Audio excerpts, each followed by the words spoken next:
is it? You're locked into the Flagship, an Ole Miss podcast powered by College Corner. Here we go.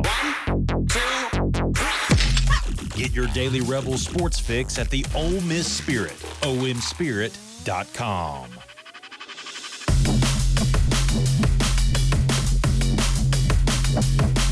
Welcome to the Flagship Hit That Line edition. I am your host, Zach Berry. Week 4, as Ole Miss has one final tune-up before SEC play gets underway. Ole Miss will welcome the Georgia Southern Eagles into Vaught-Hemingway Stadium for the last non-conference game before welcoming Kentucky to town. We will dive into Week 4 with the Legal Gambling Council here shortly. But before we do that, I do want to remind you this show is brought to you each and every day by our good friends at College Corner. 3 locations: Oxford, Ridgeland, Flowood, and they've got collegecornerstore.com. They take care of us and they will take care of you. Ole Miss released a new Realtree helmet today. And good news, if you like the design, College Corner will have brand new merch next week, just in time for that Kentucky home game. They'll have t-shirts, hoodies, cups, pretty much anything that you could probably think Realtree could put a design on. College Corner will have it. 3 locations, like I said, and collegecornerstore.com. Podcast also brought to you by our good buddy Drew Moak and USA Benefits Group. Cut those health insurance premiums by 20 to 30%. And get a free quote today when you call him 601-953-8449 or go to usabg.com/DMOAK. While you're checking out merch at College Corner, you also want to check out rowback.com. You see the logo down there in the corner as I'm trying to mirror. There we go with the finger.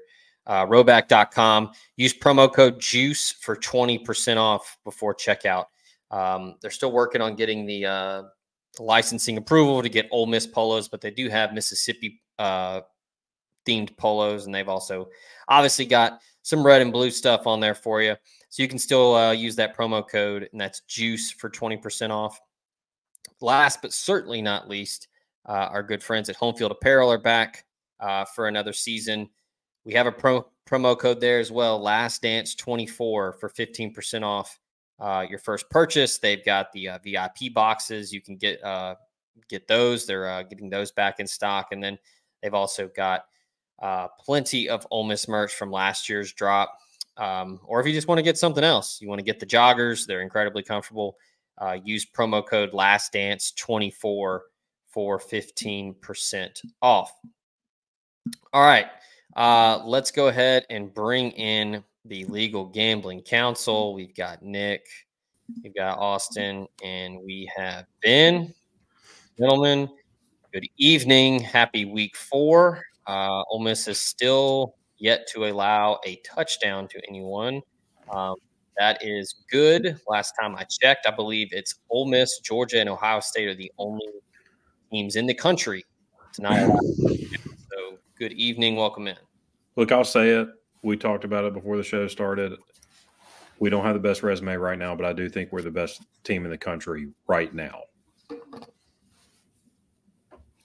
Better than Tennessee? I think we win both at Tennessee and at home against Tennessee this year. Yeah, some people are already crowning Tennessee and already really crowning Nico. They're very good. They're good. I think they're good. I've told all of my Tennessee buddies, I'm like, in all honesty, and look, I don't like Tennessee. Everybody knows that. But if I take the Tennessee hate hat off, I think they're a year away. I think another year of Nico, a lot of the recruits older. Again, like Ben said, they're very good right now. I think they might get humbled this weekend. We'll get into it shortly. But, yeah, I think they're a year away. They're still capable of winning 10, 11 games, I think. I know that our schedule has been soft, so I acknowledge that as an Ole Miss fan. Tennessee is coasting on a North Carolina State win that looks worse and worse each week. And by the way, NC State is a 20.5-point dog this weekend to Clemson. So Yeah. NC State may actually suck. Yep. They're better than Wake. Like, credit to Tennessee for handling business. But y'all recall How much better are they than Wake? I don't know. It's a good question. It's a fair question. Like I assume they 5.5. played this year. I'll say we'll find out. Yeah. But y'all remember the Tennessee NC State game? It was a close game until a terrible pick six from Grayson McCall. And then the game flipped. It completely changed after that point. Yeah. Now, I'm not saying NC State wins the game if they don't throw that pick six, because I know the margin was huge, right? I'm just saying they were trading punches with Tennessee until that happened and the game flipped. I think they're very good. They could even make the playoff with their schedule, depending. I don't know that they are better than we are right now. Like I said, I stand on what I say. I'm talking about right now, week 4. I think if we hosted any team in the country right now, it would be a pick 'em or we would win. That includes Ohio State and Georgia. I did not have that same thought at the beginning of the season, and that may change in a month. But, you could have some key injuries. Other teams could, that sort of thing. But you just play bad, I guess. I think this Ole Miss team's just about getting close to good enough to even being able to win when they play bad. And we didn't play perfectly against Wake. Yeah, we won by 34, and really we talked about this in the pre-show, had so many referee extended drives that and questionable calls and questionable decision on our part that we leave a conservative 14 points on the table between the penalty and the fumble. Then you get Wake had like a 5 or 6 minute drive in the third or fourth quarter. I remember that. It's like they took the air out of the ball on purpose. If they try to actually win that game, Ole Miss wins. We score in the 50s, probably maybe 60s, but they kept the ball away from us, and that's fine. I mean, we did what we had to do. Yeah, they had a big drive there in the second quarter that did the same thing. I think we only had the ball twice in the second quarter. Is that right? I think there was 4 total possessions. We each had twice. Probably. And not counting the last kneel down or whatever, like the last play. But they had a 6.5 minute drive there too, I think. And I think that I don't really subscribe to the FPI, but I think ESPN's FPI, I think it agrees with me. I mean, we're favored in every game now on our schedule per that metric, including Georgia. Yeah. That's crazy. Yeah, 54%, right? Yeah. Likelihood against What Georgia. was it preseason? 70 the other way? It was, I think it was about 65-35. I looked at Bill C's numbers, and I mean, I've looked at them for years. He's always had like the first 2 or 3 teams have been like 3 or 4 points better than the next teams. There's always been one, even if that team had a loss. I think Alabama a couple years ago had a loss, but the advanced metrics still said on a neutral field they'd win by 3 points over the next best team. This year, Ole Miss is 4th, and I think we're 1.6 points behind first place. Meaning, if we played them at home, we would be favored against every single team in the country. Yeah. And a neutral site, it would be no more than 1.5 points. Okay, y'all watch the games. Have you seen anybody play this year that you're like, man, we're not as good as they are? Everybody's had a stinker, bar Texas and bar Tennessee. Fair to say? Yeah. I would say. I mean, Georgia last week, that was a stinker. They should have lost the football game. They also kind of looked mortal that game. Yeah, they had to so there were some flaws. It wasn't just they played poorly. They had problems protecting. They didn't get after. They had trouble blocking Kentucky. Yeah. Yeah, and they didn't get after Vandergriff very well. No. He wasn't under a lot of pressure. And you may play poorly at the quarterback position, he may be off throwing the ball, but defensive lineman, you're either a bad stick or you aren't. There is no he had a bad game. That means you just didn't play hard. That travels. I would say, and hand up, I haven't watched a ton of Ohio State. They've only played 2 games, right? Yeah, and I would say probably Ohio State and then Texas. Yeah. The two teams that would give Ole Miss trouble. Oh, there's no doubt. And Georgia's going to give Ole Miss trouble. But for sure. Yeah. we've seen I've seen cracks in the armor there. But like Ben said, I mean, look, I watched a good portion of that one, which don't know why. It was kind of fun. The Holiday Inn in Clemens, for some reason, ABC was just in Spanish. We had that. We watched the game in Spanish too. I thought it was. I mean, the whole just ABC just being trash again. It's in Spanish. Yeah. So the product is so much worse than CBS. It is so much worse. But it's crazy because it's a Disney product. ESPN's product is not bad. No, ESPN's is fine. It's only ABC. It's like they don't know how to do anything. It's like 480 upscale. Probably got like, fucking young Sheldon on the ones and twos. And the camera, the colors, the contrast colors in the cameras is terrible. It's terrible. It's like every game's being played at Lubbock. They're like light colored turf. That's what every field looks like on ABC.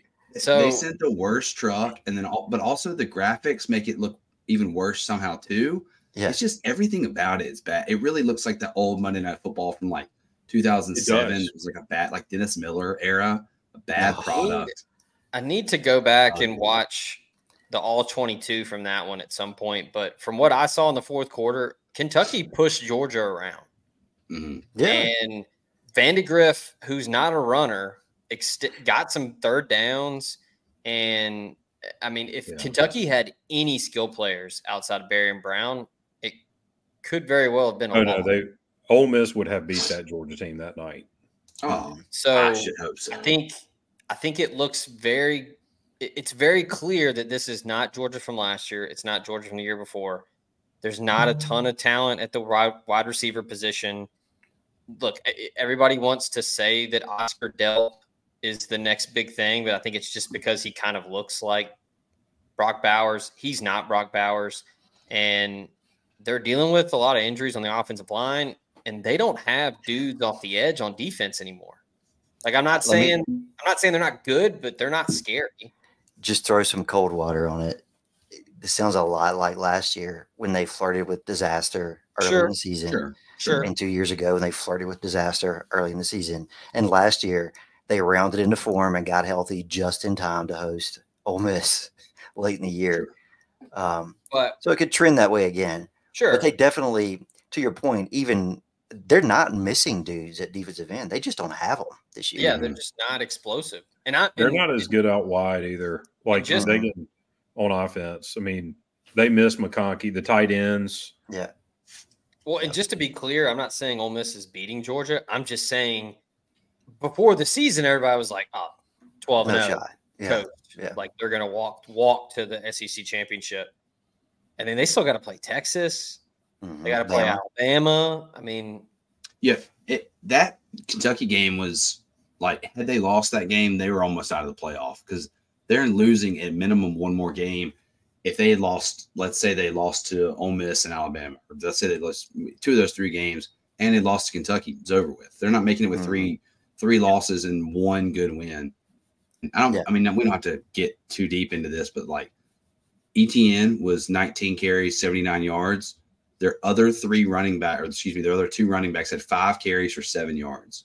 They don't have depth at running back. Branson Robinson had a first down, he had a touchdown, and he had 2 carries for 5 yards. He did nothing. Beck was their second leading runner. What was the time of possession? Love it. Time of possession, I have to pull it up here. I think that's what concerns me with Kentucky, not to get ahead of 35. ourselves. 35. I hate that they play like that too. I hate that they play keep away. I hate that shit. Kentucky at 35? Yeah. Georgia only had 12 first downs. They only had 260 yards total. Man, when we played Kentucky at home, that was a close game a couple years ago, and we jumped on them, if you remember. I think we did, didn't we? Like Quinshon had that long run. Yeah. It just concerns me because they just literally keep the ball. It's Iowa football is what they play. But again, like the Ole Miss defensive line is going to help deal with that. Previous years it wasn't as stout, but we were significantly worse than Georgia last year, and it's like we didn't just go to the portal and get players. We replaced or supplemented guys who are going to either have a NFL practice run with Walter Nolan. Like we took starters from other SEC teams. I mean, Princely, their best players, Nolan. all SEC players. Juice Wells, Walter Nolan, Pooh Paul. Like, we're talking about guys who were like, Trey Amos is probably going to be all SEC. Dude, Daughtery would have started at Clemson this year. Yeah. Like, we're talking about headliners for those other teams are now just all together for whatever reason. They convinced them. Maybe it's the collective to like make I don't want to call it a super team because, again, but for us it is. And hopefully it's the new normal. I mean, it'd be awesome. But like I said, we had some average to above average players. I mean, that team did go 10-2 last year. I'm not going to take anything away from them, but we didn't only get better. We improved at places that needed it with like the best players in the country. And so when you do that, you go from a 4-touchdown dog to Georgia to now it's like a pick 'em. Now it's like, well, they may beat them kind of situation. Yeah. I just wonder if Kentucky, by keeping the ball from them, we watched the game, like they very well could have and should have won, but does that make the game closer just because they just ran the clock out? And that's something we're not going to do. Like Kiffin's just never going to do that. No matter who we're playing, we're going fast. Yeah. But Kentucky Georgia was also like pretty like average to their 5 of 13 on third down. They couldn't stay on the field, and Kentucky was 9 of 16 on third down. So it was just like constant. They were chewing up clock. They were getting the third down. Yeah. They were getting it. I mean, I think Georgia had like 6 punts in this game. I mean, they had a ton. I guess I can find the stats, but I think the big thing, and we'll get into week 4 after this, because look, all due respect, we don't have to talk about Georgia Southern. We're not going to. I'm sorry. Everybody knows who we are at this point. So Georgia now without like a true elite running back, you don't have a tight end. A.D. Mitchell is not on that team. With Beck's inability to run, I think Ole Miss, whoever's playing Georgia, Texas, Alabama, the focus has to be on stopping the run and then just containing Beck and forcing him to make throws. Now, he's very good. He's very accurate. But, like, I think that's what Kentucky did really well. They just kind of contained him, set the edge, stop the run, and then he just didn't really have anything to do. The beauty of our defense this year, and again, it remains to be seen against high-level competition, granted, I think we can stop the run against most teams we play with the front four without having to stack the box. Yeah. Like, I don't know that you need an extra man in the box with our front four and our backers, right? Like, you're not going to have to load a safety in there. No.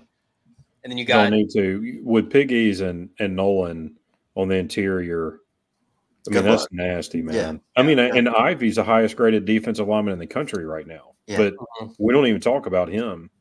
But with those guys, Princely, man, they're not going to run on us. That's crazy. And nobody. And then, against Wake, you had dudes like Lewis Moore flying around. He was all right around the line of scrimmage for most. Like they were using him as like a hybrid outside linebacker. He was making plays. I mean, it's just a defense at all 3 levels that just has playmakers. So you're seeing we guys have 5-star freshmen who are having trouble finding the field. Mm-hmm. Yeah, I think we're actually going to get better at the second level too on the back end with Key Lawrence sort of getting healthy. We haven't really even seen him yet except on special teams. Yeah, I think Yam Banks is still going to have some opportunities. I mean, people forget he's an all Sun Belt, first team guy. We've got options back there. So, I know Brandon Turner is starting to play a lot more. Yeah. We had some guys get picked on a little bit against Wake, but I think we've got options. And the big thing about that, all those dudes you mentioned, all of them have played a lot of football. Mm-hmm. So it's not like a second-year true sophomore that's a 4 or 5-star. Like, these are guys that have played a lot of snaps, so they know the deal. I guess real quick, we can briefly touch on Georgia Southern.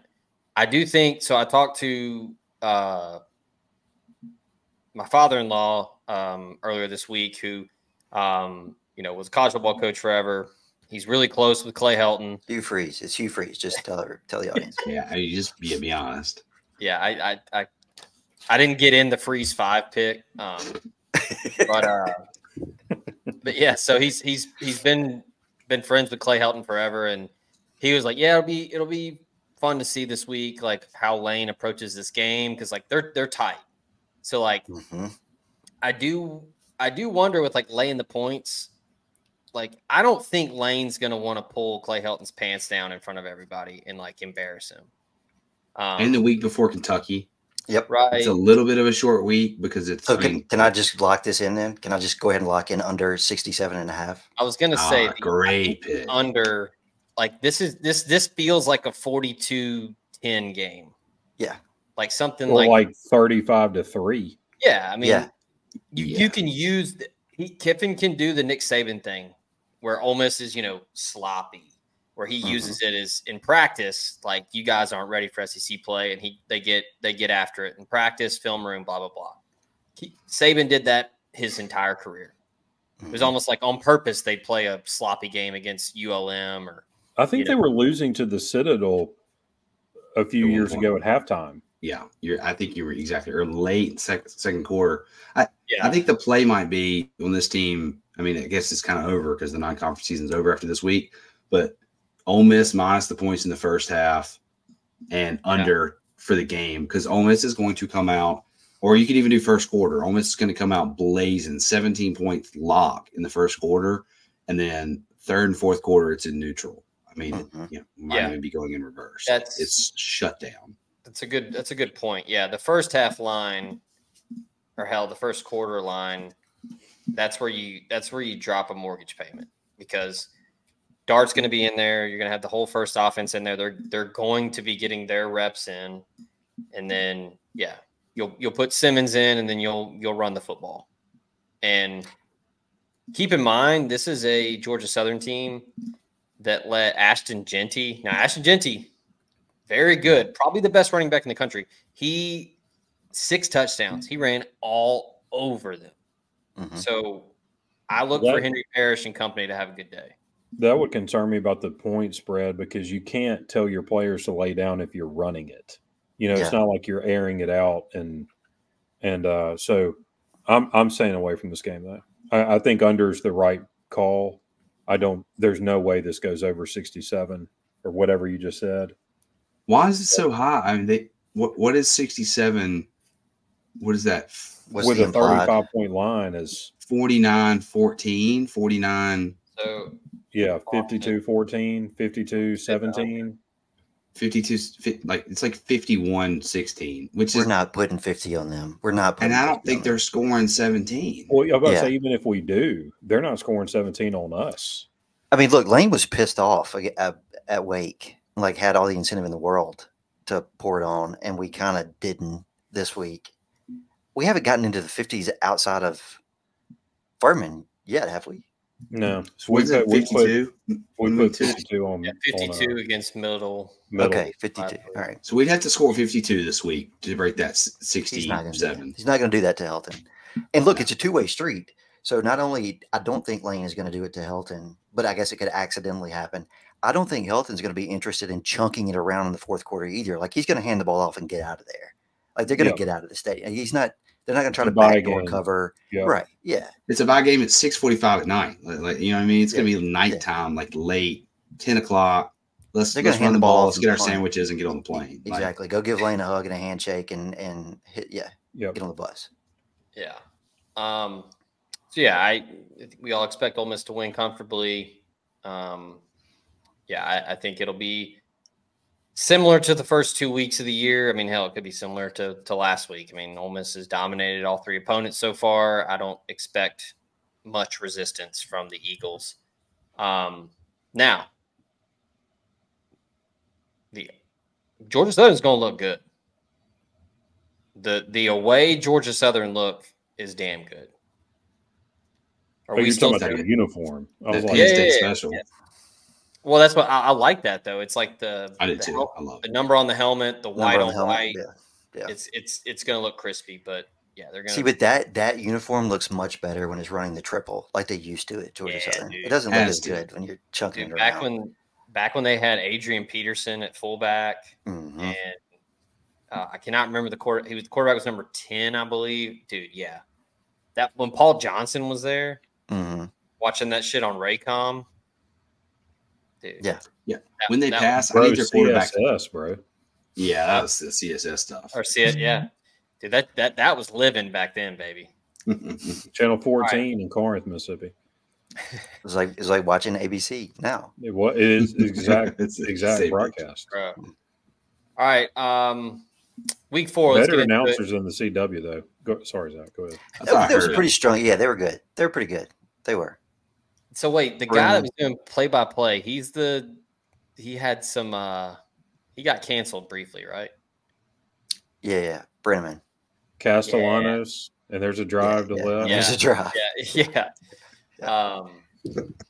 Pretty great on the Jordan Watkins pass where like Dart hadn't even let the ball go yet. And he was like, and that's a touchdown. Yeah. And if he didn't stop criticizing us for faking injuries, I was about to hit the cancel button again on Twitter. Like, you never know. These kids. That was ridiculous. It's like, come on, man. We get it. I mean, until they change it or make a rule, Kiffin's going to take advantage of it. I'm sorry. And also the irony is, guys, how many times have we had this happen against us over the years? Everybody does it. I don't remember anybody crying for us when Freeze was running hurry up, no huddle, like in, they hate us because they hate us. Yeah. All right. So let's start on Thursday. South Alabama at App State at the Rock. I might circle back here. I kind of like App in this spot because that place gets weird at night, and you got South Alabama that just put up 87 last week. I feel like there's going to be a little bit of a come back down to earth moment. Yeah, I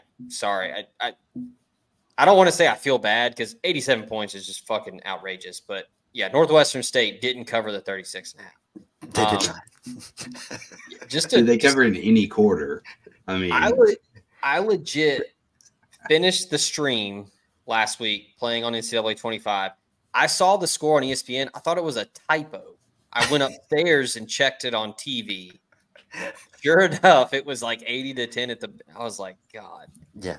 I don't have a ton of analysis here. I just think, dude, Boone gets weird at night up there. Short week. I think South Alabama might be, still kind of feeling themselves after that 87 points they got on SVP. Midnight. That was the first thing SVP went to. I don't know. I don't know if I'll go money line, but I kind of like App State to keep it close. Wait, they're favored by 7.5, right? App State's favored 7.5. Are they favored? Yeah. App State -7. Oh, okay. Yeah. I like App State here. They didn't beat East. For some reason, I thought they were the underdog. Sorry. They won at ECU last week, if I recall. Yeah, that's right. Yeah, there is a flat 7. Man, I still like it. I mean, yeah, I think App at home on a Thursday night. There's no way I would have South Alabama here. When you put up 87 on a team like Northwestern State, that means you've got ass whippings coming later in the year. So you try to pile it on, against a lesser team. That's exactly. I don't think so. Yeah. So who does Northwestern State put 88 on or 87 on? I mean, like how late do they have to go down? Is this like Choctaw Central? Yeah. Yeah, the total. I don't know if they could put 87 on Millsaps. Total is 63. Yeah, 62.5 if you want the under or over, rather. Yeah. So that's an interesting one. I think it's a good Thursday night game. I'm glad we brought back Thursday. Just totally laying down for the NFL to take Thursday. I mean, I know they don't want to go up against the NFL. I get that. I acknowledge it. Okay. But give us something, because there are people who don't watch the NFL. Yeah. But still like football. They don't. Exactly.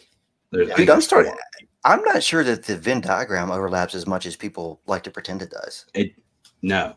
I watch. If there's NFL on and there's nothing else on, I'm probably going to put it on, but I'm never locked in. Never once. I'm not saying it's like a regional thing, but outside of like heavy metropolitan areas, the NFL does not. I mean, I get it. They get millions of views. But that's because they get like every house in San Francisco. Yeah, every person in Philadelphia watches the Eagles. Why they have 11 million people watch the game last week? Like, okay, like 8 million of them were in one town. But like, does anybody here give a shit about the Jets against the Patriots tomorrow night? I had no clue that was who was playing. Nope. I checked my fantasy lineup. Exactly. Like that's it. But like my fantasy players, I couldn't tell you what team they're on, and maybe that makes me a bad fantasy owner. Perhaps is why I've never won my league. But I mean, I just reach in a hat and like pull out the name. No, I check their stats. What 3-letter initials next to their name is of no consequence. Like spin the wheel. Yeah, really. But again, I just don't pay much attention. All right, so I said I might circle back to Boone. I'm going to go ahead and jump on this one on Friday. I'm laying the points with Syracuse at home. I like Kyle McCord there, and I just looking at the schedule here. You got Syracuse hosting Stanford on Friday. Very winnable. Then you got Holy Cross, then UNLV. So right now, there's a legitimate shot. Undefeated Syracuse, undefeated UNLV. That'd be awesome. Where is the UNLV game? Is it in Vegas? In Vegas. So you got Fran Brown going against Barry Odom. Kyle McCord looks like he's found his home, and Fran Brown knows how to recruit. He snagged some dudes late when he got the job. And I think he's a good motivator. He was on staff with Kirby. He knows how to operate. He knows how to run a locker room. So yeah, I'm laying. I think I can get 8.5. It's all 8.5. So I'm laying the 8.5 with Syracuse. I think, man, it seems like decades ago since the last time Stanford was good. Yeah. Christian McCaffrey's been the best player in the NFL for like the last 10 years. It's the last time Stanford was good. Harbaugh's not walked through that door. I mean, no. It's been although I do like their coach. I like Stanford's coach. He just doesn't have a lot to work with at this point. Yeah. That's the thing is they've got the commitment that Vanderbilt does just about from their I was going to say that's one of the harder jobs but look, it's not just that, as y'all know. It's even if they had the commitment, which they've got tons of money at Stanford, just they got some billionaires. It's hard to get kids there in the portal. Nobody can qualify to get into Stanford. And that's a school that 100% will not bend for that. No, they're not doing that. They're not playing that game. No. Also, eventually, and maybe it hadn't started yet, but are we going to get some jet lag for schools like Stanford? And Cal, which we'll mention later. But yeah, I was about to say that, Ben. You read my mind there with Stanford now in this new conference. Like, what's it, a 5-hour flight from Stanford to Syracuse? I would assume probably longer. I mean, they may be stopping somewhere and refueling. Like, but you talk about time zone differences, like body clock issues. And this is it a Friday kick? Yeah. Yeah. That's Friday 6:30 kick. So that's almost 2,900 miles. I bet it's 5-hour flight. 3:30 Pacific, is that right? Or 3:30 Pacific. 6.5 hour flight. Yeah, there you go. On a Friday. When you're talking about travel, flying, like that's really more like 9 hours. Like going to the airport, getting your stuff. Yeah. Getting on the plane, flying, getting off the plane, getting your stuff, going to the hotel. I mean, that's a full day. It's a full day. Think they left Wednesday? Today, I hope, right? Yeah. The game's Friday.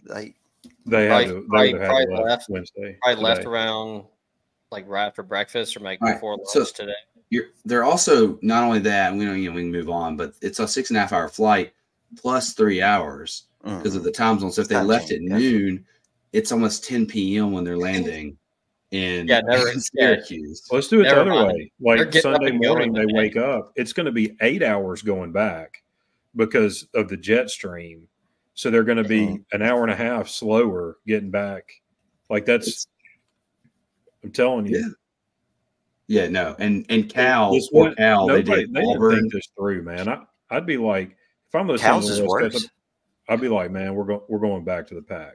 And it's not just, and we know this is obviously, but like, yeah, it's the football team, but like the volleyball team's also doing it. I think I saw, I don't know if it was volleyball or soccer, but it was Stanford goes 31,000 miles this year, and I think it's women's volleyball. They go like the trips they have at time, but they go across the country 6 times, and it's like evened out where they like go to Duke, and then they go to North Carolina, and then they come back. But I mean, still 6 trips across the country in what, a 14-week schedule. Yeah, I mean, it's like every single. It's like Major League Baseball players. Like that. Yeah, and the volleyball team's not doing. They're not getting. Just being honest, they're not getting the same stuff the football team's getting. They might be flying on like a regular plane. Mm-hmm. Yeah. Whereas football's probably got the whole plane. Football's got the whole plane. Probably staying in a nicer place. Most Olympic sports, they're flying commercial. Yeah, you see them in the airport all the time. Yeah, for sure. All the time. You'll see a soccer team at the gate, or like a field hockey team. They may have Stanford. Seems like Stanford and Cal may have stepped up and been like, we're going to need the money from our donors or something to put them on our own, because we can't afford to have them like going through TSA at the regular airport with everyone else. Like we need them on a private plane. I personally know our like smaller teams fly on like our own planes. Like if our golf team goes somewhere, they don't fly commercial. But man, it's a mess. It's stupid. And I wish they'd go back to the Pac-12. This is an NIL opportunity. So anybody at TSA PreCheck that's listening, you're welcome. They need to start offering up like team-wide TSA PreCheck. Right. For like the crews that commercial, like you got to, because dude, I don't know if y'all have PreCheck, but it's phenomenal. Yeah, but with like Cal though, all the Antifa members, I don't know that you could like get cleared. That's true. That's exactly right. The woke agenda still off the metal detector. Yeah. I'll never forget the 6-pack of critical race theory when that Cal stepped off the plane with. I mean, dude, the thing to consider though is like how college football is going to be so different. Like after this election, with like how's that going to affect airports? How's that going to affect flights and hotels? And oh man, all right. I'm buying gold. Buy land. They ain't making any more of it. Illinois, Nebraska Friday. Is if nobody's going to jump on this, this kind of feels like a trap, but I kind of feel like Matt Rule's kind of low key got something going. I don't know if Luke, if this gets to where it's like a scoring match, like Luke Altmaier's not dueling with Dylan Rail. So like that offense is bad. Dude, they beat Kansas. I watched most of that Kansas game a couple weeks ago. Kansas played like dog shit and turned the ball over like crazy, and it was still pretty tight. I'm laying 7.5 with Nebraska. I think they're all of a sudden a dark horse for the Big Ten. Y'all are sleeping on Rebel legends Luke Altmaier and Zachary Franklin. Yeah. See it, Illinois? Yeah. Zach and I are gonna be opposite each other here. I'm gonna take Illinois in the points. Interesting. Wow. Cool. I kind of think Bird will have them ready, man. I can get 8.5 at 115. So there is a world where Zach and I both cover. Zach, what are you seeing? 7.5? You're laying 7.5? Yeah, 1-2. Because I don't see a flat 7. No. He could get 8.5 at 105. No flat 7. There's 8.5 at betting. Why would he want that? He wouldn't. There's a flat 8. But I'm going with 7.5 because he's worried about that $5 juice on the $105 bet. No, you want me to lay 8? I'll lay 8. I don't think. No, lay 7.5. I'm going to take 7.5. I'm not sold on Nebraska yet, man. They beat a bad Colorado team. They've played and didn't score in the second half. They didn't score in the second half against Colorado. They still beat them like a drum, though. They played a bad UTEP team, and they beat Northern. I didn't know Northern Iowa had a football program. I am dead serious. I thought they were only basketball. Like they had that decent NCAA run a few years ago. I'm going to take the points only to be contrarian, and I want to get on the board. I like Burt, man. I'm a Burt guy. I'm a believer, and so Burt Lever. Yeah, I'm a Burt Lever, baby. A believer. Come on, guys. But there is there. A believer. Yeah, Believer. There is there's a world where Zach and I both cover. So Burt's going to be on the sideline wearing that tarp, and sweating, even though it'll be like 40 degrees in Nebraska. I do like Burt, but I believe, man. I think Matt Rule. I always thought he was a good coach because hell, he won double-digit games at Temple, and then he won at Baylor. It's very clear now with the Panthers that that's just a shitstorm up there. But he's got the quarterback, and they've got a couple dudes out on skill positions. I just don't think Illinois can keep up. Zach's got a helmet bias going right now. Yeah, and I got to confess to some anti-Rayola bias on my part because I'm so tired of the Mahomes cosplay. Like that is so great. It's so cringe.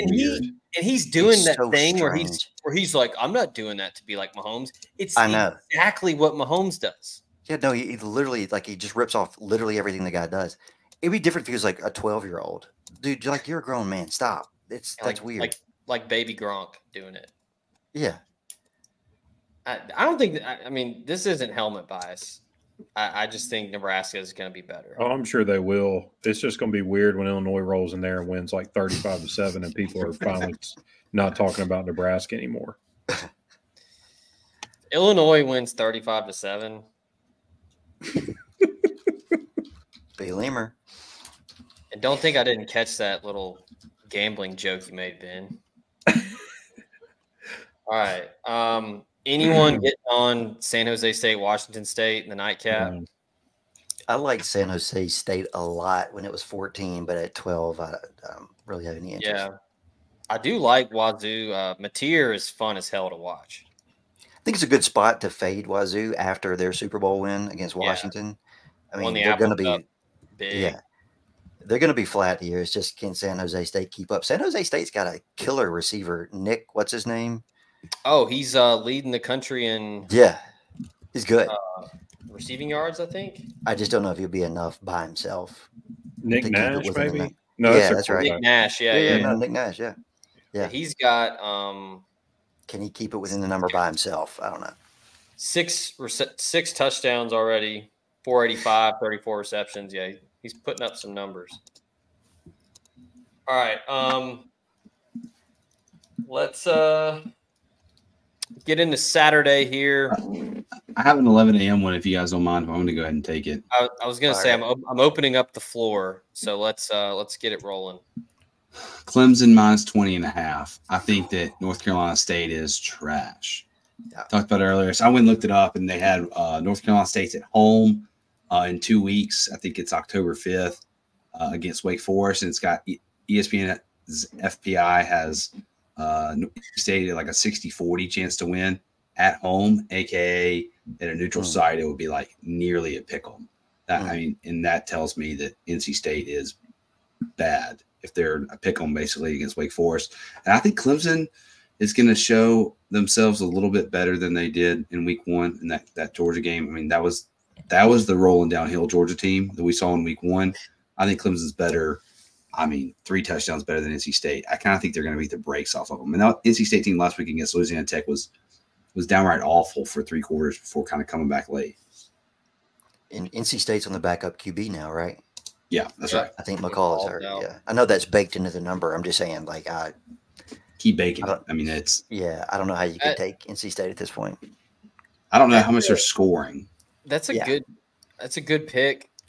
I know they've had some weird ones, but I feel like Clemson gets up for 11 a.m. games.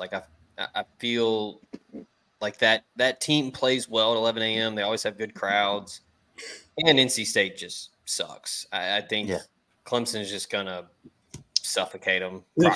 Crock pot. If NC State can only score 10 points against Tennessee, why do we think they're going to do much better against a Clemson front seven who's better than Tennessee's front seven? in Clemson as well. And Clemson had a bye week this week, I think, last week. What's the total? 46.5. Whoa. I wanted 48. That's ugly. Yeah. I can't touch 46.5. That's just too low. Man. Yeah, that's a good pick. I think that's a buzzsaw game. Let me see if you guys have anything on this game. I'm sure one of y'all do. But how is Florida beating any MSU by? I mean, let me rephrase. How's Florida beating anyone by 6? I'm not taking it just yet, so don't freak out. I'm going to lock in the Gators. Okay, I'm doing it too. How? There's better. Awful. You traveled. You road rebbed for the Wake Forest game. You need to go back and watch State and Toledo. Toledo was the better team. Toledo was better. They were faster, bigger, stronger, better coached. No, I'm just saying, like, it wasn't turnovers. It wasn't anything crazy. Right. It was just every single possession Toledo scored in the first half. They were just better. I think this is a game. This is a game where you just got to look at talent. I just think Florida's going to untalented though. DJ Lagway is better than anybody that's wearing fucking maroon. That's true. Yeah. And he needs to play in though. I don't know that Florida has to play offense and they'd win this game by 6 points. Punt on first down. It's gonna be like a 9-3, 10-3 game. I think Mississippi State is in a weird spot. First year coach, you just got embarrassed at home by a MAC team. I'm not saying that we're on quit watch, but it's just a weird vibe. And I agree. But in Florida on the same thing, I mean, their coaches, they're talking about who the next coach is at Florida. They currently have one still. Yeah, but Napier's going to try to get them geeked for this one. For me, it's a numbers game. It's a numbers game, Nick. Like, Florida may be on quit watch. They might. State literally had a dude leave practice midweek last week. Their starting right tackle quit. He's gone. Like in the last 5 days? But like before Toledo. Off the field. Before Toledo.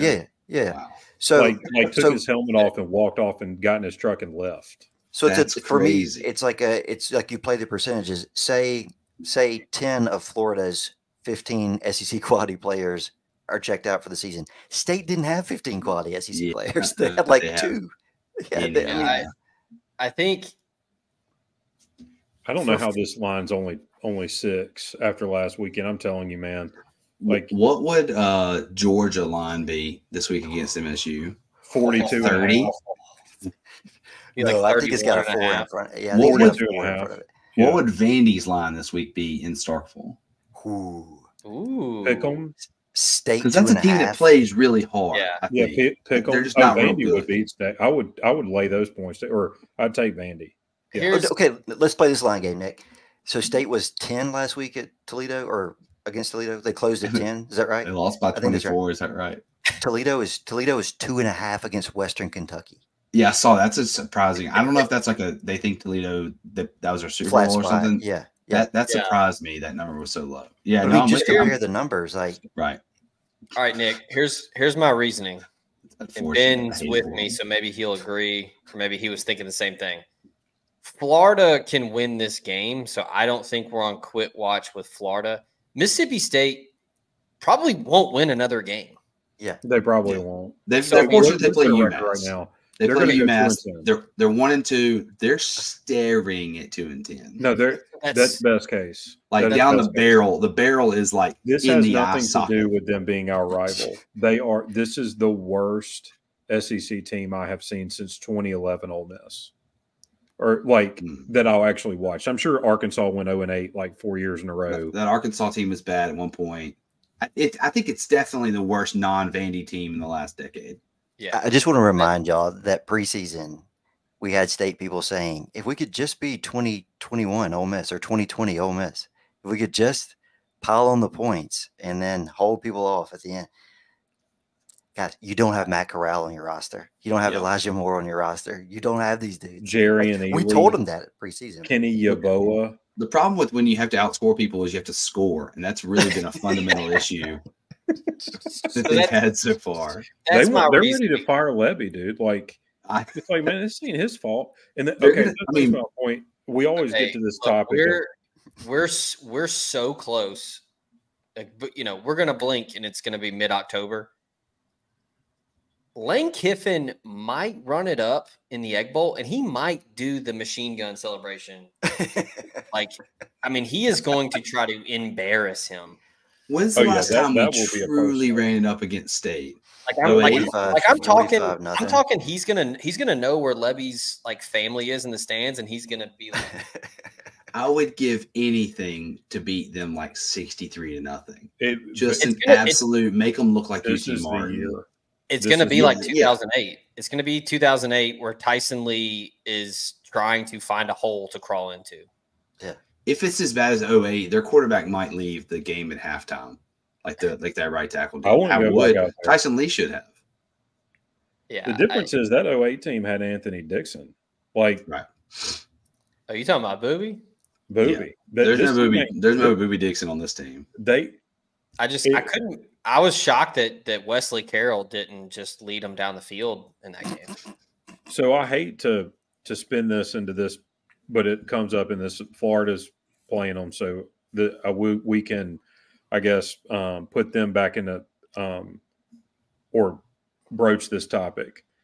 The fact that they're already, some of them are turning on Jeff Lebby after he just got there is crazy, and it's also a little bit of a case study on, do you take another, let's say, for example, Lane Kiffin in Florida. Do you go to Florida now? Let's say we don't make the playoff and you could get there at the 1st of December. What does your portal class look like? What does your signing class look like? I mean, a year ago, State was untalented, sure. But now they're 2-10, and that's not really Levy's fault. I mean, he just got there. How quickly can you rebuild? I know we say that it could be faster with the portal. Guys, when you're like State or like Florida right now, and your NIL is unorganized, to put it kindly, if not completely non-existent, it's hard to coordinate to get the money and then go find players that you can get to come play who are unhappy at their places, who are also very good.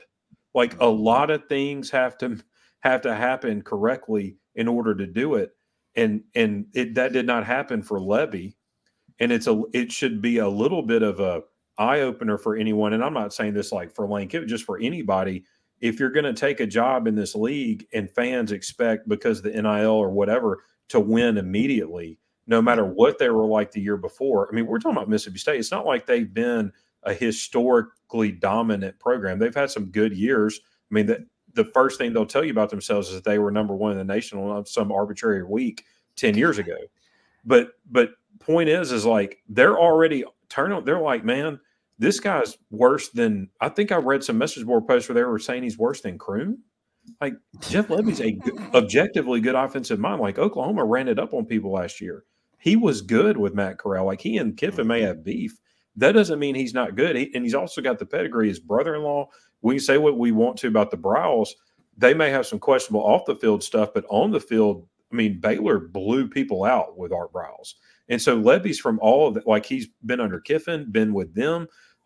This is just a whole different deal. And I say all that to say, it's a scary thing when you're starting at a program that isn't completely aligned in an NIL, right? Yeah. Isn't fully aligned and has a core group of players. Levy, I guess maybe this is why they had to hire him, because what is he, my age or Austin's age or in between? Is he 40 yet? I don't know. Is he the youngest coach in the league? I mean, maybe that's why they had to get him. But anyway, it's unfair to him, frankly. He didn't, I mean, yes, I guess they could say, well, we've got better players than Toledo, but we all watched the game. They don't look better than Toledo, from a talent standpoint. To your point, I think people act like you just hit the portal button and good players show up. Just hit the portal button and then rebuild the right. That's not the way it works. And it's I don't know. It's just frustrating. There's an art to it. you also have to have like I said, a core group of players. But like, what happened with them in Toledo, that being State and Toledo, when we had, and there's a point to this, when we had Houston Nutt, we would come out of halftime and we would receive the kickoff and we would call timeout before our first offensive play. And it's like, and then we would hold up a play card that said "run" on it. Literally, run. That's when you know that you are being outcoached by other teams. That's not what happened in the Toledo game.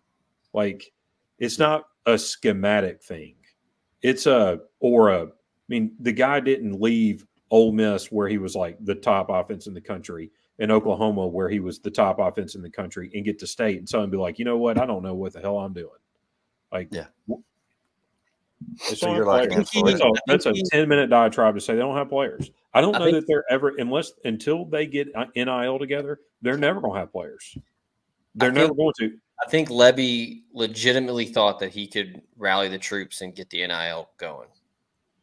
And here's another thing, like, you don't want to become that, and I'm not saying State has, but maybe they have, I don't know. You don't want to get the reputation of the school that won't pay players or that promises things that they don't deliver on. They already had a little bit of that reputation.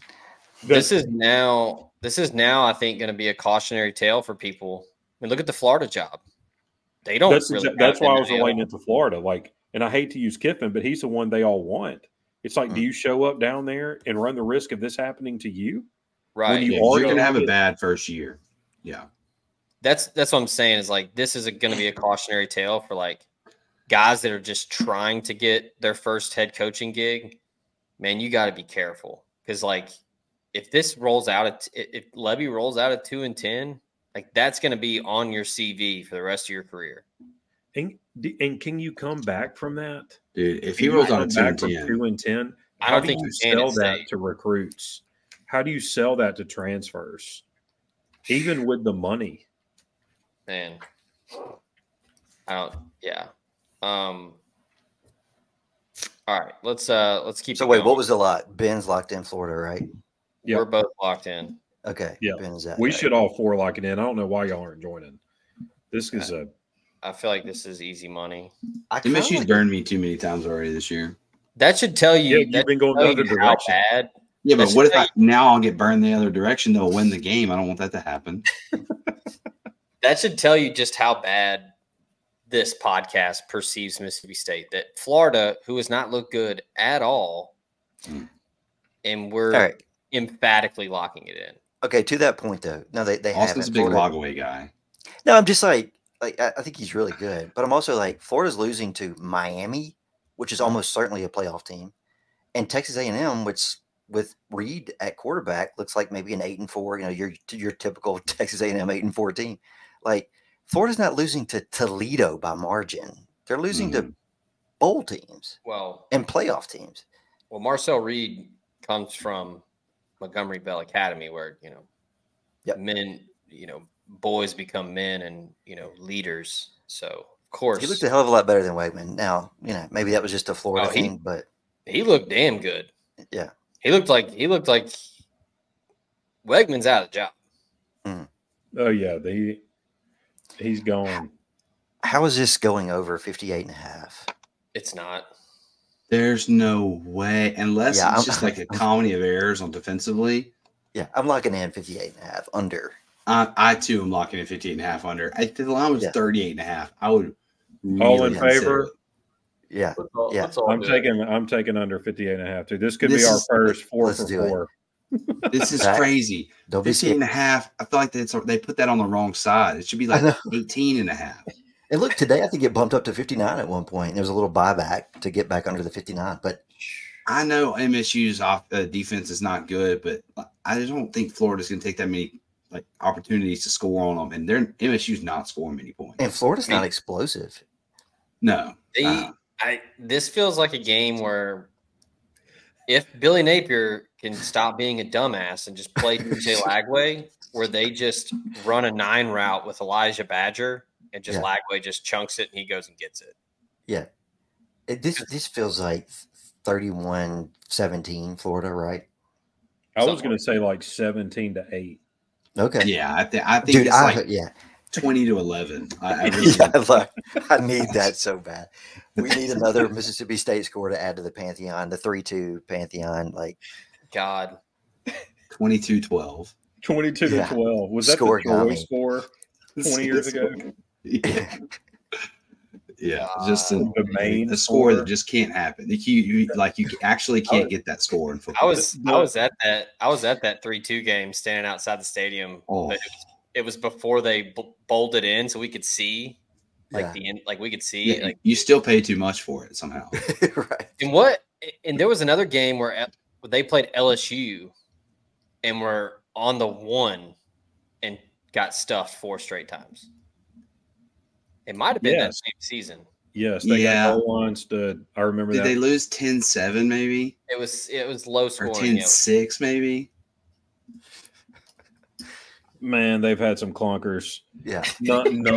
None like that 07 game where they opened up against LSU and Henning threw like 6 or 7 picks in the opening game of the season on ESPN. It's like a Thursday night kick. And I think LSU won 42-0. I mean, but it wasn't that close. It might as well have been 4,200-0. Yeah, I can't.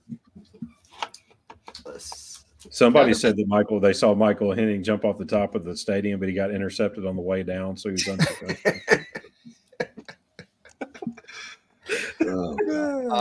It was okay. No, it was higher scoring, 30-26. LSU wins.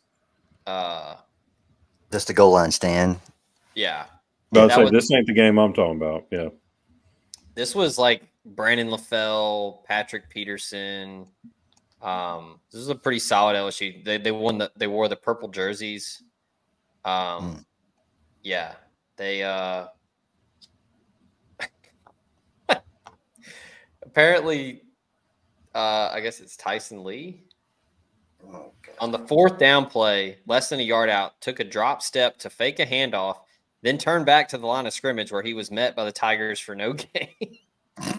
Anytime you can run it up the gut on a delay, you got to do it. You have to, yeah. You just take the extra couple seconds. So games like the 07 game, then we got to get back on track. Games like the 07 State LSU game are why LSU gets like helmet bias. These stats, this is a Thursday night kick that started college football. LSU was up, or that year was the opening game. LSU went up 3-0 in the first quarter, then they scored 14 points in each quarter after that. State had 173 passing yards, but 146 total yards. And they threw 6 interceptions. Michael Hennig was 11 for 28 for 120 yards. Matt Flynn was LSU's quarterback, 12 of 19, 128 and 2 touchdowns. LSU only had 347 total yards, but they won 45-0.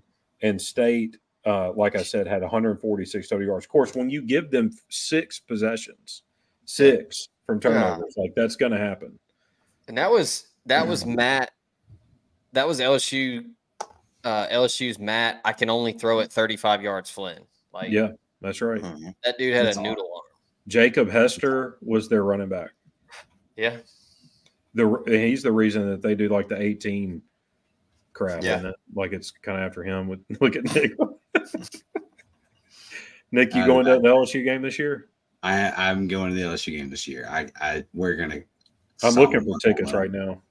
I too, and it's not gotten any easier. I needed them to lose last week, but that was some crap.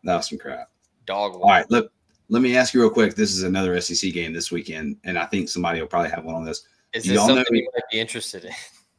Yeah. Is this something you're interested in? Do y'all know anything less about a game that Arkansas is getting 3 points at Auburn? I've got Arkansas plus 4.5 in pocket. I think last week was a definite look ahead spot for Arkansas. They played terrible against UAB. I'm very intrigued to see what Tyson Taylor is it Taylor Green? Taylor Green, yeah. Taylor Green. I'm very intrigued to see what Petrino's got cooked up, because the Cal offense just did whatever the hell they wanted to, and I would venture to say that Bobby Petrino is a little bit more savvy than whoever Cal's offensive coordinator is, all due respect. Jordan Hare, we all know about it.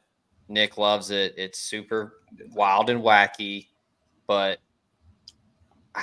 Auburn's not good. They're playing a true sophomore and Hank Brown.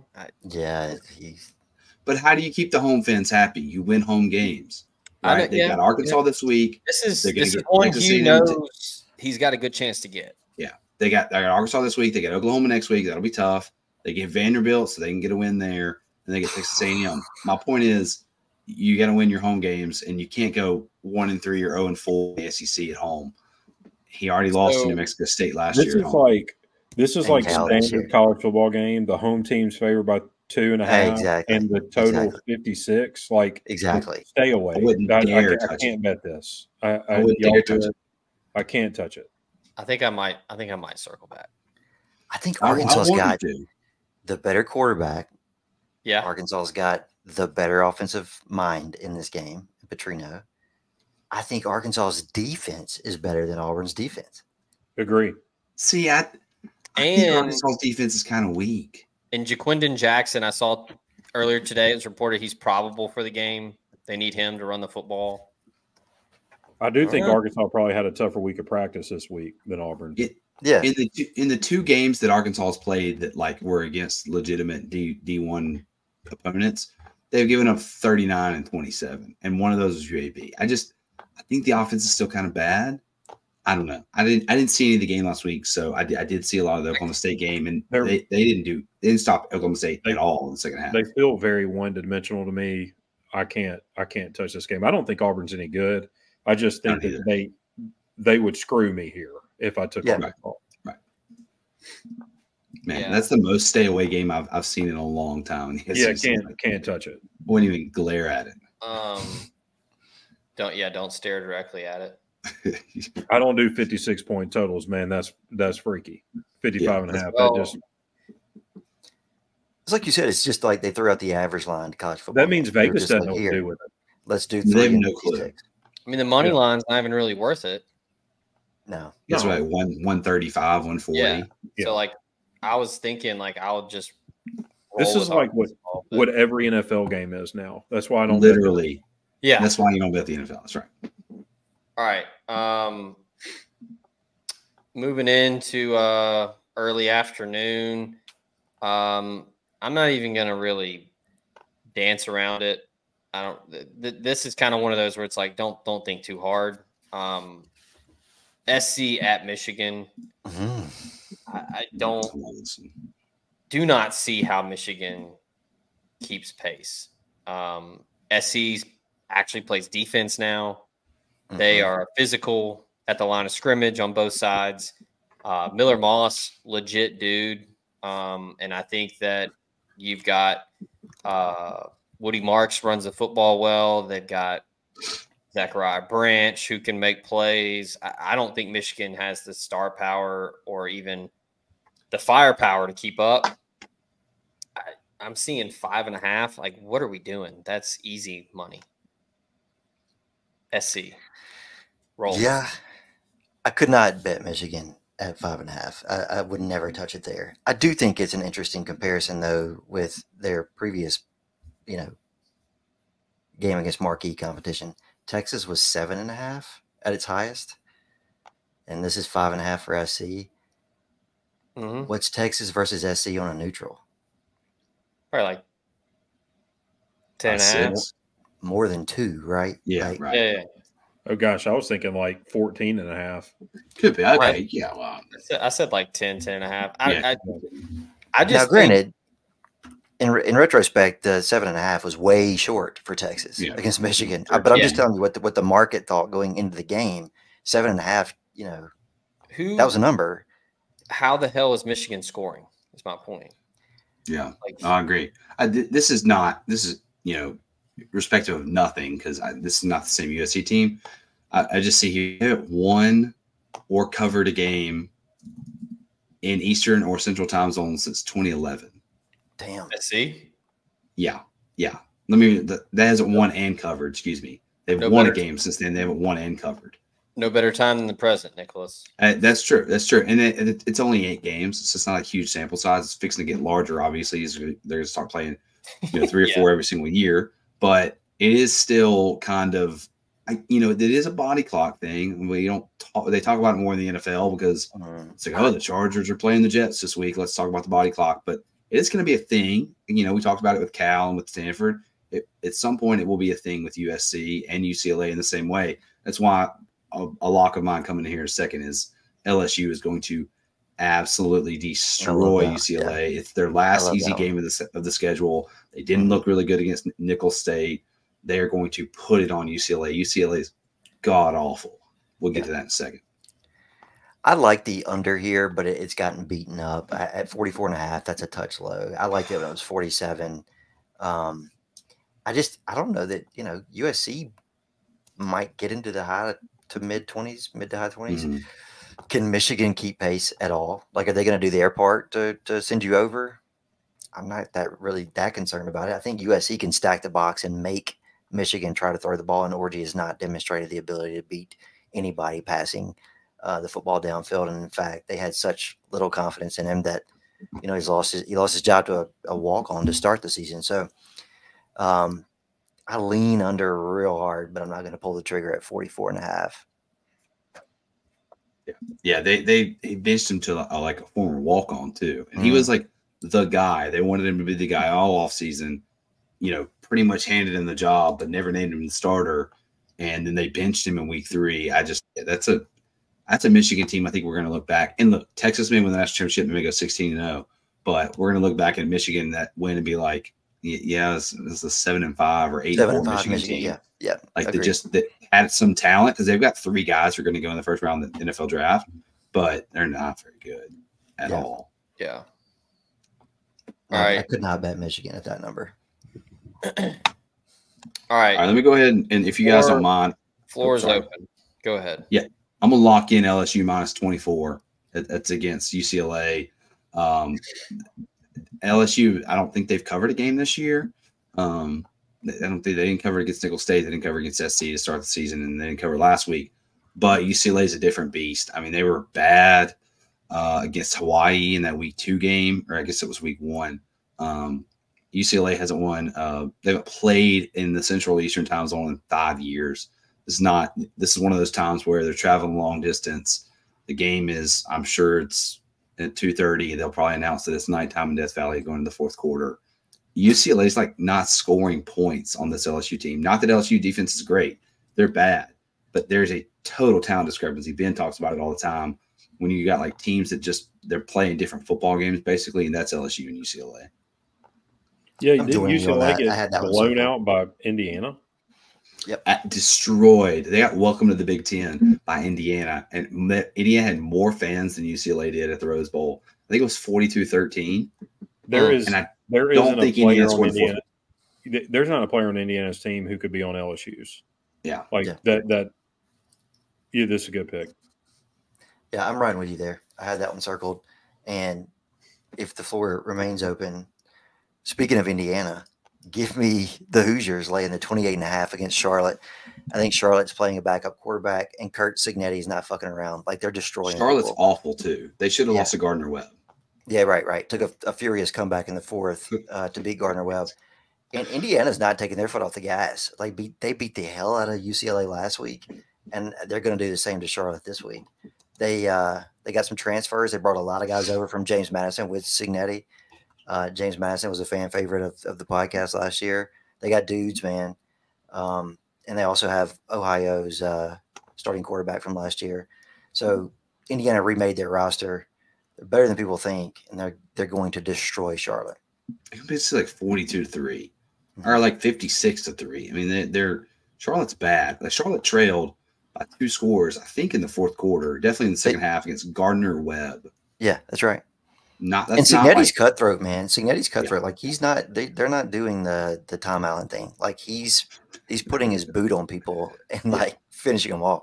He's burning cigarettes on arms. Yeah. All right, real quick. This says I'm not playing this. Maybe somebody is. Why is UConn favored by 2.5 over FAU? Man, FAU's quarterback play is so bad. So bad. Okay. And the total is like 46.5. Yeah. Or at least open there. That's some sicko stuff if you're betting. Yeah, that is a Nick special. I wouldn't touch that. That is true sicko mode material right there. That is weird. All right. Let's see. We've got pretty much everybody's got 3. Yeah, everybody's got 3. I've got 5 already. Anybody else got one off the rip here? Because I got one ready that's been preheating. Let's go ahead and head on down to Woke Campbell Stadium. And, Cal Bears plus 2.5. Man, you're thinking Florida State's starting 0-4. You want to talk about somebody that's quit? And, like, what are they going to do at quarterback? Are they going to play Brock Glenn? Are they going to stick with DJ?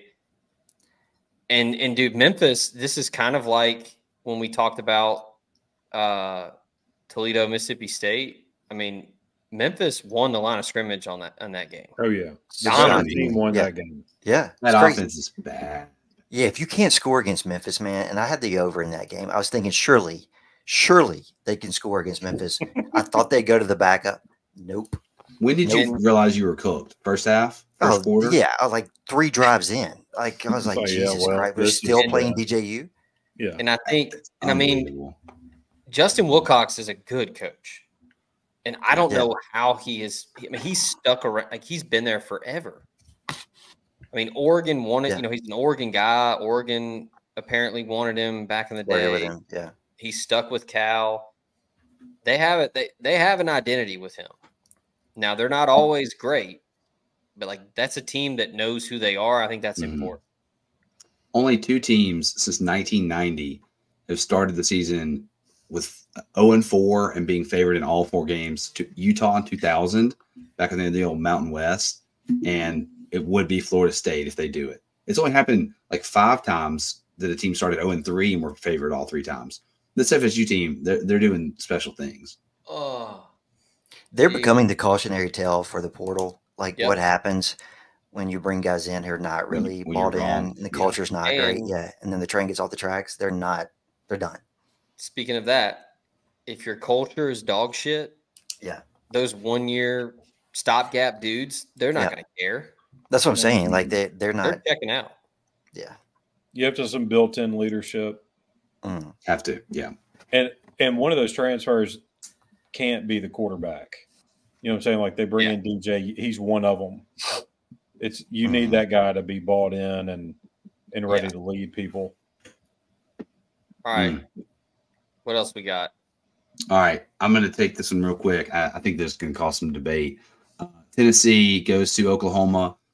The last time Oklahoma was underdogs by 7 points at home was in 1998 against Texas Tech. I couldn't tell you a thing about that Texas Tech team other than, we gave them a whipping a few years later in the Cotton Bowl. That's been 26 years since they've been an underdog. We gave that Texas Tech team a whipping in the Independence Bowl. That's that exact team. Okay, good point. So that tells you, I guess, a lot about Oklahoma because I didn't think that Texas Tech team was that great. Now, Oklahoma got, in the next year, I think we beat them in the Independence Bowl as well. And then they beat Oklahoma the next year. That's right. Yeah, they went on to win the national championship. I'm going against that grain. Tennessee is going in here and dog walking Oklahoma. It's 7 points right now. I know Ben is frothing at the mouth. He's not on the screen, but I know he's excited to talk about this, about, underdog or a team going on the road in their first game at a team in the SEC now. It doesn't matter. Tennessee is so much better than Oklahoma. They're not scoring enough points on Tennessee. I don't think Tennessee is going 16-0 again, winning that championship, but they're better than Oklahoma, and they're only a 1 touchdown favorite. I would take this probably up to like 9.5. Nick, does it? So basically, what you're saying is it feels like 98. It feels a lot like 98. I mean, when was the last time Oklahoma was underdogs by 7 points? Okay, so you mentioned the last time they were a dog. When's the last time they lost by more than 7? Do you know this? Oklahoma? 2012. That's the last time they lost by more than 7 at home. Oh, that was when. Wait. Oh, who beat them? Notre Dame. Notre Dame. Manti. Yeah, this is the SEC. This ain't the Big 12 No, I hear you. or but the dude, ACC. That Notre Dame team played in the national championship game. That is They got crazy. smoked. Tennessee can play that championship. It's the Big 12. Yeah, go ahead, Ben. I want to hear what you got to say. Lock me in, Oklahoma +7. Ryder, I hope you're right. The Actually, there's you should two money line sprinkle Oklahoma. All right, let's see what you got. It only works if Zach does it. Zach has to money line sprinkle Oklahoma. I was waiting on Zach to give me what the money line sprinkle was. 235 that instead. 235. Yeah, sorry. Yeah, sprinkle me Oklahoma money line. Tennessee has a rookie quarterback going on his first true road game into a hornet's nest that will be Norman, Oklahoma for its first home SEC game. I am not sold on Oklahoma. I am not. But what I am sold on is a home team in the SEC's ability to pull off a big win when facing a team that is not quite there's enough. I would feel less optimistic about this next year. Like Zach said at the beginning of the show, Tennessee's 1 year away. Nico is going to win the Heisman before he graduates from college or goes to the NFL. Probably not going to be this year.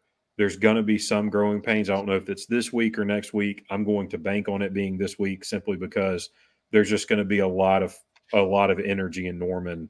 And so I am going to money line sprinkle Oklahoma.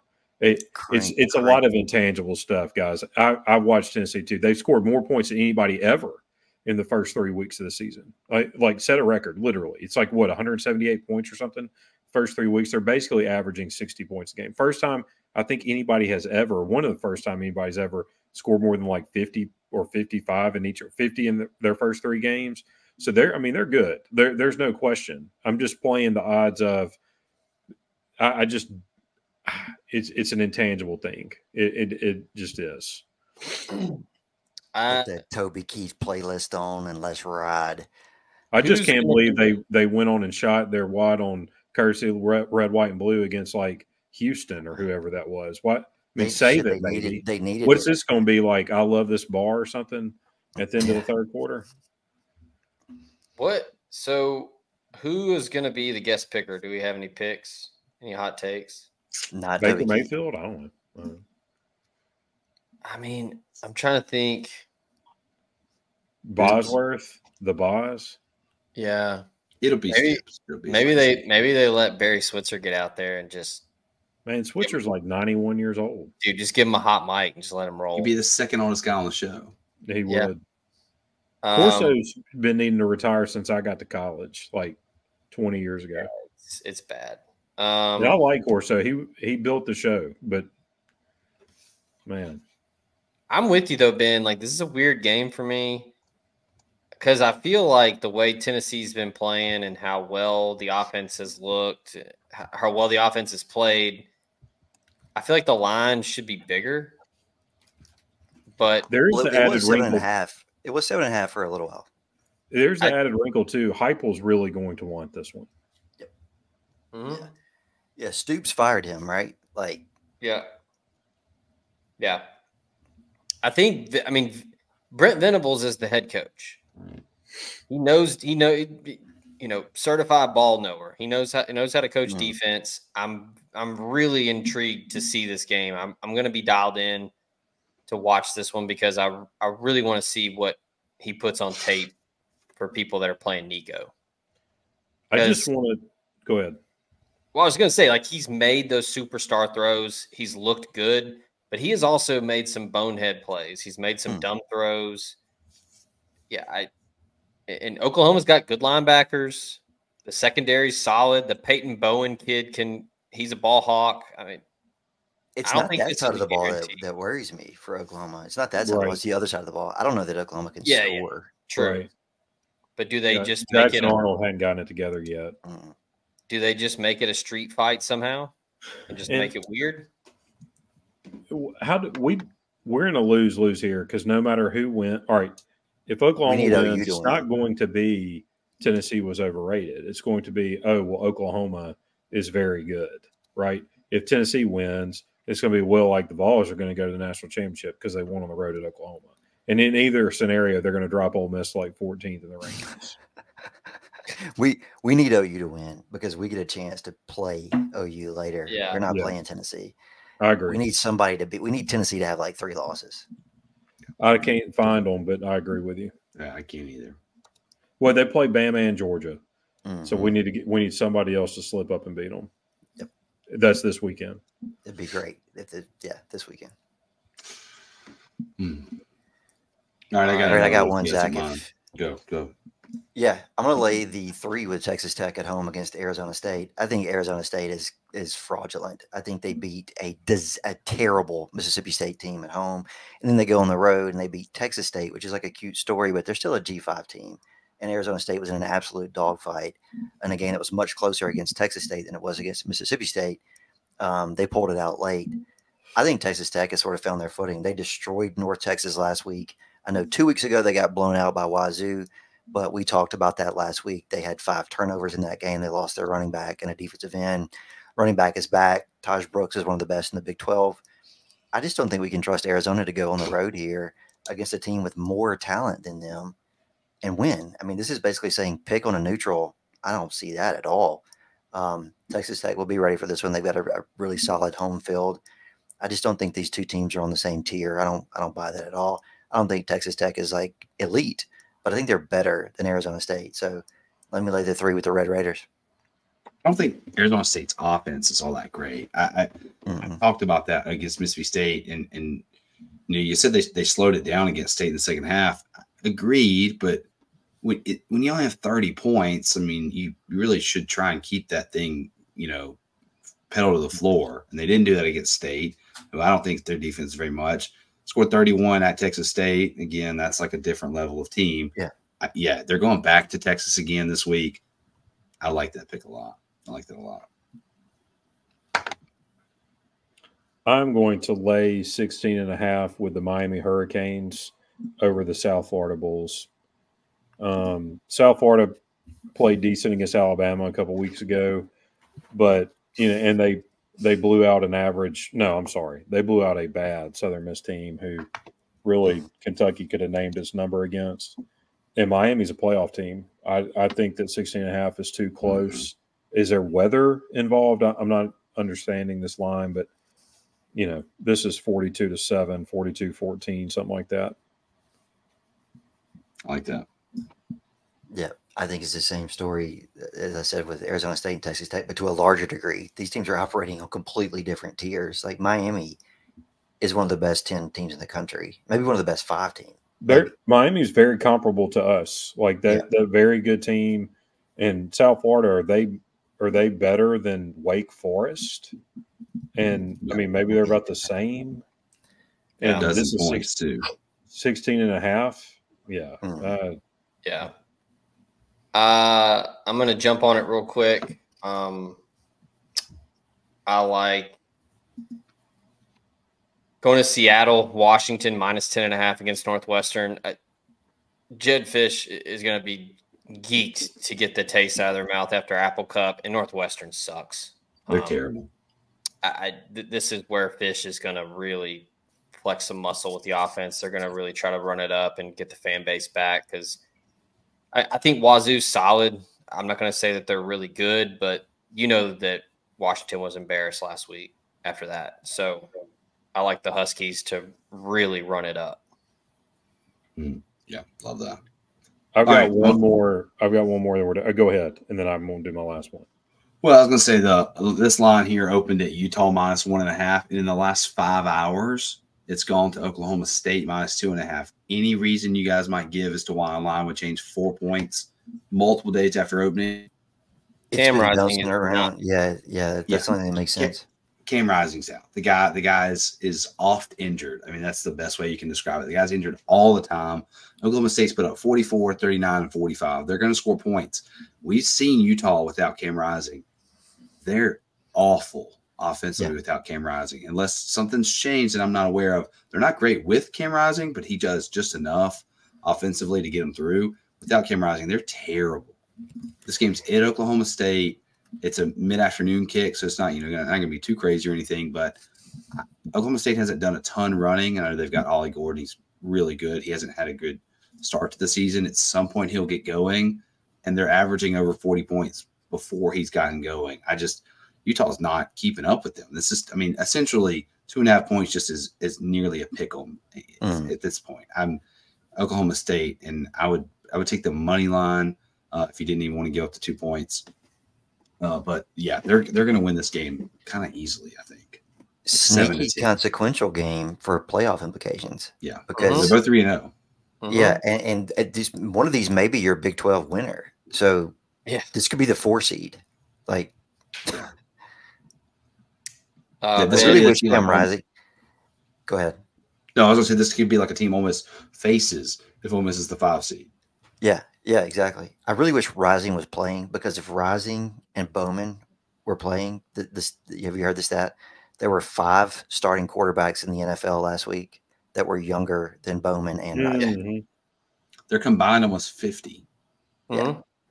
Get a job. They're combined in their 14th year of college football. It's like Mr. Lebowski. Get a job, sir. Yeah. Yeah, so look, I know the line says he's out, but have we heard officially that Rising is out? I'm thinking he's out. That's what the line would suggest. But he broke 2 fingers on his throwing hand, so even if he is playing, that's going to hurt like hell every time he grabs the ball. Yeah. Even let's say he does play, I'm just not over the moon that this is the guy who's going to go in and beat Oklahoma State anyways. It was already a tight line. It was 1.5 the other direction.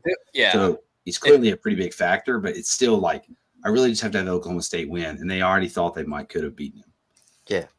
Also, body clock, reversal. Well, if this was at Rice Eccles, I would look at the under. I would look at possibly taking Utah. But no, it's in Stillwater. Yeah. And it's supposed to be 100 degrees, I think, at game time. Oh, God. I believe it's going to be hot. Yeah. Ben, you had one in the hopper? Yep, I do. Let me see what I can get. What is it? I'm gonna stay in the state of Utah. We're gonna go to Provo. You can get and I'm going to 6.5. I'm gonna take BYU plus 6.5. If I could get 7, I would love 7. Matter of fact, I would recommend the better buy the half point. For the 7, but 6.5, we'll stick with it. Weather's going to be good. Kansas State's good. Avery Johnson's a good quarterback, but both teams are 3-0. And I'm getting essentially a touchdown at home in BYU, and they really haven't stressed this year at all. They won the game at SMU over a bad SMU team, but you can give me a touchdown at home against a Kansas State team who they did blow out Arizona last week. I'm not sold on yet. They should have frankly lost at Tulane, and they only beat UT Martin 41-6. I think give me the older team at home, and I'm not saying BYU. This isn't a money line sprinkle. I get the points. I think this is a 4-point game either way. So give me BYU. Not bad. Elevation play a role here. I just don't like Kansas State to blow. This is right after they blew out Arizona. I just don't like them blowing anybody out. That's not or even winning games on the road. This is hard to do. Yeah, I was gonna say they don't really play that style. And look, I feel like Kentucky. Yeah, Arizona. Regardless of the coach, I feel like Arizona has been volatile one way or the other for a decade, where it's either fun as hell shootout or they're playing dog shit. And Arizona couldn't stop the run. They couldn't stop QB run. And Kansas State just kept doing it over and over and over again. I think BYU is going to stack the box and make the young QB beat them throwing the ball. And Fafita does at least 3 or 4 things every week that you're just like, what the hell are you doing? Yeah.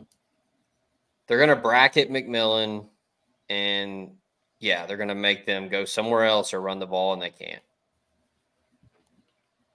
That's it for me, man. My slate's dry. My card has been picked. I don't think Ja'Cory Krosky-Merritt's eligible, so that's a mess. Yeah, I mean, I think it's stupid. He just let him play. Why? Why are we doing this? But they just don't really have a threat at running back. Zach, give us one long shot money line, then let's close up. Yeah, I got a money line too for you. Okay. Before I do that, real quick, just to have some skin in the game late at night, as I will be up, and this will force me to stay up. I'm taking Hawaii minus 7.5 on the island. Love that. Against an FCS team, they're winning by more than 7.5. Why is it only 7.5? I don't understand that. And UNI's a pretty good Missouri Valley team, but still, they're winning by more than 7.5. I don't think Hawaii's off. Timmy Chang and them boys are going to be dialed. 10:59 local kick. They do need this one. They got their ass kicked. 10:59. Well, that's just because they don't want to call it midnight. Local for us. I don't know. Local for I was about to say what? That's like 6 a.m. here. It really would be. Yeah, sorry, I meant local for us. What time would that be? I think it's a 6 o'clock kick out there. 11 here, 5, something like that. Yeah, because it's 6 o'clock there right now. So yeah, that's perfect. They'll be kicking off in exactly 32 hours. Yeah. All right, we'll keep it in teams that are green. All right, that's the theme here. What in the world is Boston College? What have they done to tell you that they're 7-point favorites over a Michigan State team? Looking back at Boston College, they played well late. Austin, I know you had some skin in the game, so you were watching this game intently against Missouri. But that's not like a great Boston College team. Looking back at their schedule, what did they do against FSU? Oh, wait, FSU's awful, right? They whipped up on Duquesne, a very bad FCS team. And then they went into Missouri, were very respectful, and lost by 6 points. It wasn't – I don't think they were really ever challenged to win the game. Is that right, Austin? No, they were never even – they got a late garbage touchdown to even secure it. Yeah. It was a big-time backdoor. They're 6.5-point favorites over a Michigan State team that is unbeaten. Not a fantastic, start to the season in terms of schedule for Michigan State. They beat FAU by 6. They won at Maryland by 3, and then they whipped up on Prairie View, 40-0. So I don't think Michigan State's winning the Big Ten or anything this year, but I'm catching – and if I was taking this spread, you'd be catching 6.5 points. I'm going to take it money line. I think that they might have a chance to win. So I'm taking them plus 215. Yeah, I love that money line. That's what I was going to hit. Go ahead. No, I just love the pick. I'm with Nick. This is way too much respect for Boston College, a team that can't pull away. They can't win by margin. No offense. Michigan State has a really good coach and the better quarterback in the game. Honestly, Charles is good. Charles is good. He's prone to make mistakes because he's young. But if he's on, Michigan State wins this by 10. They also get Ohio State next week and then at Oregon the following week. So better win some games. Yeah, you got to win now. They're not coming, after that. Then it's Iowa and Michigan and Indiana. So if they want to have chances at 6 wins and going to a bowl, it's now, and then they finish with Purdue and Rutgers. So win this next game. Centered on Nick because I'm not following y'all at all here.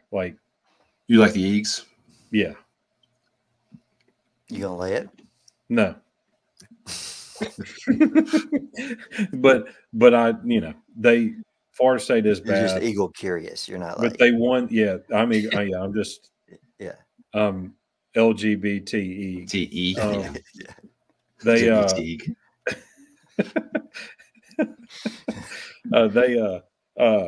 Boston College.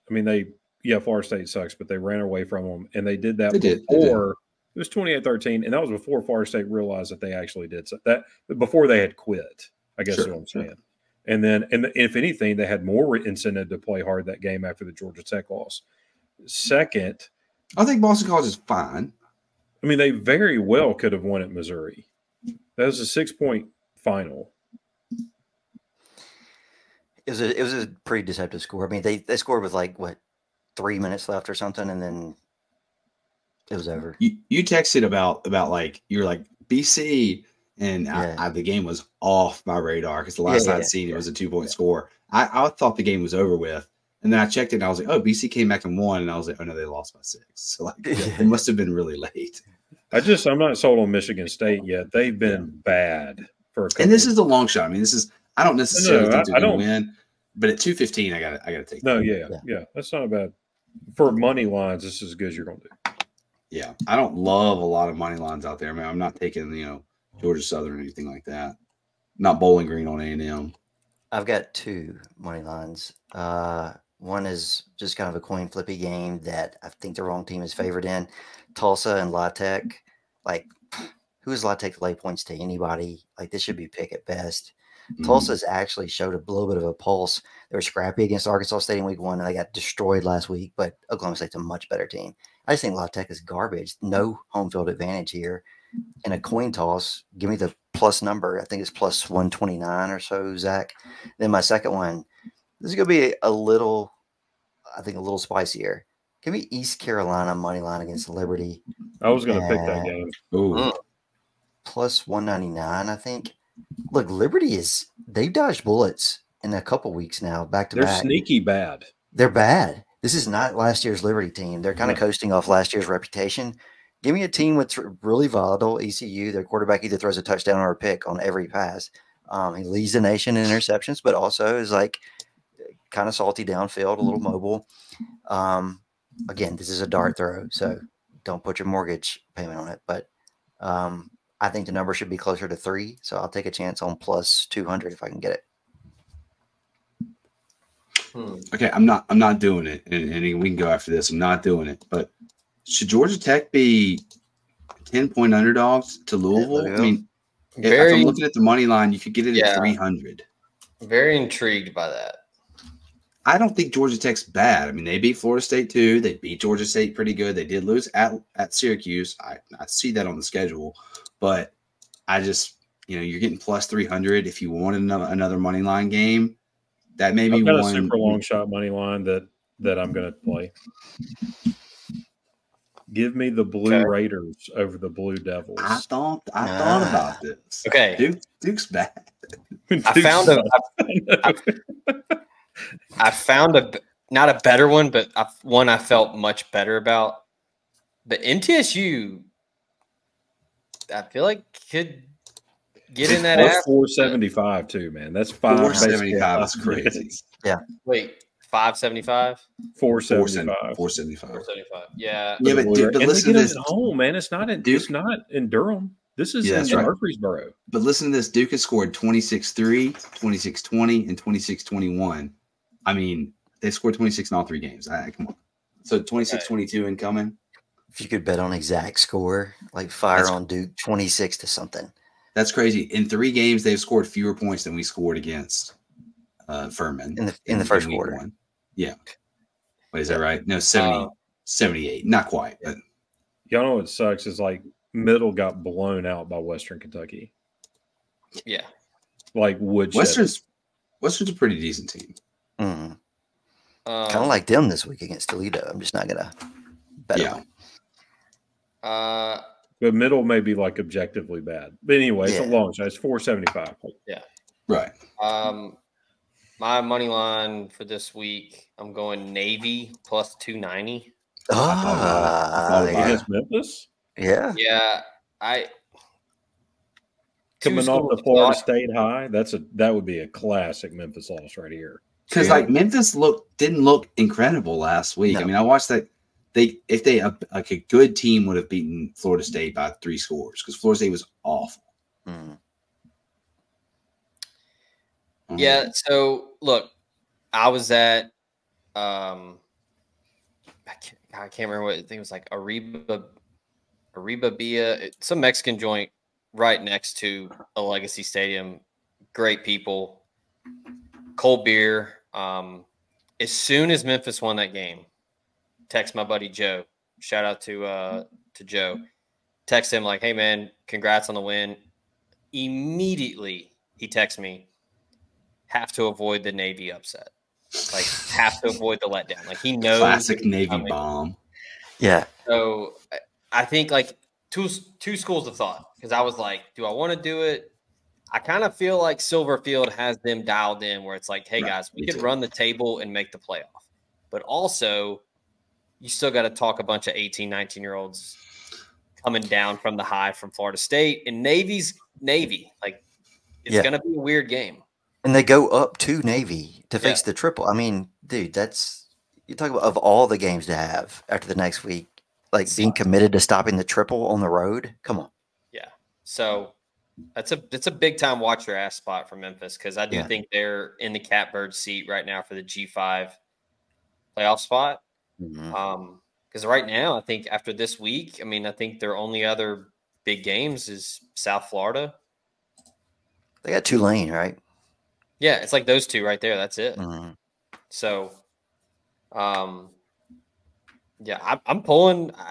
I like Silverfield. I think he's a good coach, and that would be fun for Memphis to get into the playoff. That would be wild.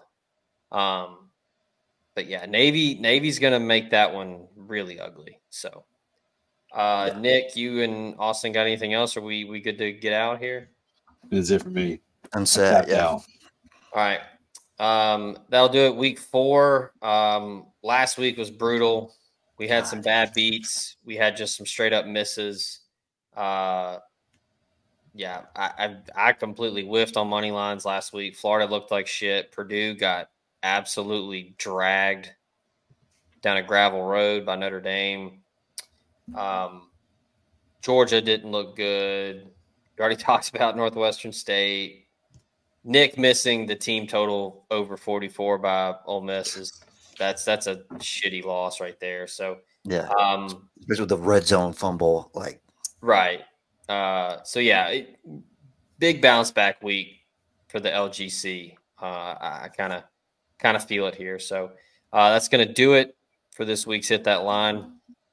Again, shout out College Corner, Roback, Homefield Apparel, Drew Moak, USA Benefits Group. Also want to make sure everybody knows LB's Meat Market. I do want to give them a shout out, another proud sponsor. They still got the Lane Train specials. I talked to Greg this week. He said, always want to make sure everything in the freezer is $2 off, but also pretty cool. You can now text LB's to place an order. So there you go. That's cool. Got rid of the landline, and you can text them now. So go check out LB's 2008 University Avenue in Oxford, across from Kroger, and get you some protein, get you something to throw on the grill this week and this weekend. As look, this is we are in like this is prime. Like, weather's getting good.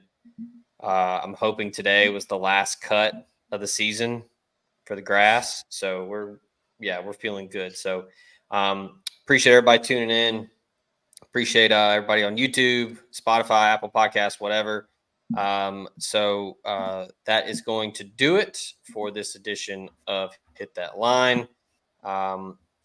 We will be back for week 5 as Ole Miss will get SEC play underway. So for Nick, for Ben, for Austin, I'm Zach.